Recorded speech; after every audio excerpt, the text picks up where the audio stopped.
La diversité dans le cinéma français, ce n'est pas encore gagné. C'est en tout cas la conclusion du rapport Synégalité, fruit du travail de chercheurs sur plus d'une centaine de films sortis en 2019. Les films au plus gros budget et ceux ayant rapporté le plus d'argent. Merci Maxime Servul d'être en direct avec nous. Vous êtes professeur en sciences de l'information et de la communication à l'Université Paris 8 et vous êtes un des auteurs de ce rapport. Rapport qui établit que dans 81% des films étudiés, le personnage principal est perçu comme blanc. Comment l'expliquez-vous ? Alors effectivement, cette enquête Synégalité, elle avait pour objectif d'évaluer les différentiels de visibilité entre les différents groupes sociaux qui composent la société française. Et on a constaté qu'il y a des asymétries extrêmement importantes. Il y a des asymétries qui concernent l'origine perçue, vous l'avez dit. On a relevé par exemple qu'il y a simplement parmi les personnages principaux 16% de personnages perçus comme non blancs.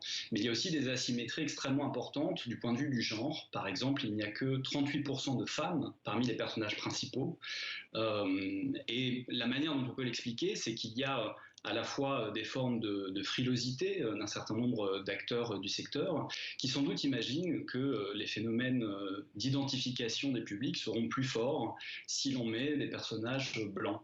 Ce qui est notamment lié, ou des personnages d'ailleurs masculins, ce qui est notamment lié à eh bien, cette espèce d'hégémonie qui s'est constituée et qui fait que la masculinité ou la blanchité sont codées, sont connotées comme universelles, comme neutres. Et donc voilà, on construit des personnages sur ce mode-là. Donc on véhicule des stéréotypes, notamment aussi avec ce qui ressort de votre étude, ces personnages perçus donc comme non blancs, qui sont le plus souvent cantonnés à des rôles de délinquants et ont plus de chances aussi de mourir à l'écran. Effectivement, ce qui est intéressant, c'est qu'il y a des phénomènes de stéréotypie qui restent très forts, l'assignation à certains nombres de rôles, en particulier effectivement des rôles de délinquants, des rôles de criminels. On constate par exemple qu'un personnage perçu comme noir a 3 fois plus de chances qu'un personnage perçu comme blanc d'être représenté comme un délinquant ou comme un criminel. Donc là aussi, il y a des questions à se poser, notamment, je dirais, pour les scénaristes, pour les producteurs, en termes d'innovation. Est-ce qu'on propose des récits qui sont innovants? Est-ce qu'on sort des cadres établis? Est-ce qu'on arrive à inventer des univers dans lesquels de larges publics pourront se reconnaître? Ou est-ce qu'on reste eh bien, cantonné à des récits déjà établis? Et est-ce qu'on participe aussi parfois malgré soi de la reconduction des assignations? Il semble qu'il y ait encore beaucoup de résistance. On se souvient que le discours d'Aïssa Maïga au César 2020, qui disait peu ou prou la même chose que votre étude, avait été plutôt mal accueilli. On est dans une famille, on se dit tout, avait-elle posé comme question. Pour quelles raisons, selon vous, aujourd'hui, il y a cette résistance à ne pas innover ? C'est difficile à dire, en tout cas, ce que montre notre étude et qui est vraiment un élément important, je crois, pour les professionnels, c'est que lorsque il y a de la diversité dans les films, ceux-ci rencontrent un certain succès. On a vu par exemple que dans les 15 films qui ont fait le plus d'entrées en France, on a 2 fois plus de diversité que dans le reste du corpus. Donc ça, c'est un élément extrêmement intéressant. Il y a une demande de la part des publics. Par ailleurs, on est dans un contexte où, avec le Covid, avec les restrictions, le cinéma français est à la peine en termes de fréquentation et il y a cette peur que les publics restent sur les plateformes. Et ce qu'on voit, c'est que les plateformes, par exemple Netflix ou Amazon Prime, elles mettent le paquet du côté de la diversité. Donc c'est un enjeu politique, mais c'est aussi un enjeu commercial pour le secteur. Netflix, par exemple, ils ont des consultants de diversité, ils ont eux-mêmes fait une étude sur leur représentation et on voit que la présence, par exemple, de personnages non blancs et de femmes parmi les personnages principaux, c'est plus du double par rapport à ce qu'on trouve dans le cinéma français. Donc il y a un vrai enjeu pour les professionnels à se saisir de cette question.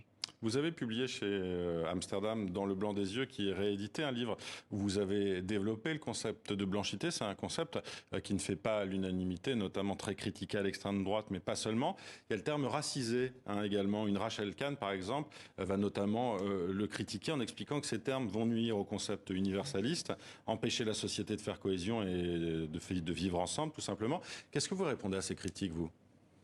Je pense qu'il y a une chose évidente déjà à souligner, c'est que l'antiracisme est un universalisme et qu'on se trouve simplement en ce moment dans une période qu'on peut qualifier de panique morale, dans laquelle un certain nombre d'acteurs politiques imposent une forme de renversement rhétorique quasiment orwellien, avec cette idée que les antiracistes seraient les nouveaux racistes, que les antifascistes seraient les fascistes, etc. En réalité, il y a juste une forme de backlash, de retour de bâton, je dirais, contre les luttes pour l'égalité. Moi, il me semble que, au contraire, il est important de remettre à l'ouvrage la réflexion sur l'égalité. Et sur le concept de racisé, par exemple, alors moi, c'est pas un concept que j'emploie, mais on a beaucoup entendu qu'il y a une mode américaine, que ça nous viendrait des États-Unis. Bon, c'est complètement faux. Là, on agite l'épouvantail américain. Le concept racisé, c'est un terme, pour le coup, issu de la tradition française. Une sociologue qui s'appelle Colette Guillaumin l'a inventé en 1972 dans son ouvrage L'idéologie raciste.